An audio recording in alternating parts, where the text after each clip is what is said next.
आज हम जानेंगे मारवाड़ के राजा मालदेव राठौड़ के बारे में। राजा मालदेव जो थे, उनको जो अफगानी शासक, मुगल शासक है, वो कहते थे हशमत वाला राजा। हशमत वाला राजा मालदेव को इसलिए कहते थे क्योंकि हशमत शब्द का अर्थ होता है ताकतवर और जो गौरवशाली राजा होता है वो अर्थ।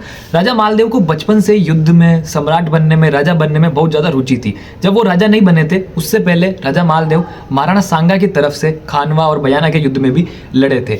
और राजा मालदेव को राजा बनने की इतनी इच्छा थी कि उन्होंने अपने पिता की भी हत्या कर दी। इसलिए मारवाड़ का पितरहंता शासक भी मालदेव को कहा जाता है। और राजा मालदेव ने हत्या ऐसे करी थी कि जब राजा मालदेव के पिता राव गंगा बालकनी पे बैठे हुए थे तो पीछे से धक्का दे दिया।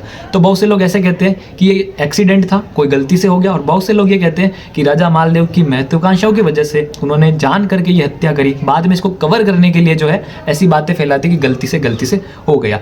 और राजा मालदेव का जब राज्य अभिषेक हुआ था तब उनके पास सिर्फ 2 परगने थे, लेकिन उनकी मृत्यु के समय मारवाड़ क्षेत्र में 50 से भी ज्यादा परगने थे। और माना जाता है कि राजा मालदेव ने अपने जीवन काल में 52 युद्धों में विजय प्राप्त की थी। इसलिए राजा मालदेव को 52 युद्धों का नायक भी कहा जाता है। ये बहुत इंपॉर्टेंट बात थी, ये चीज आपको याद रखनी चाहिए।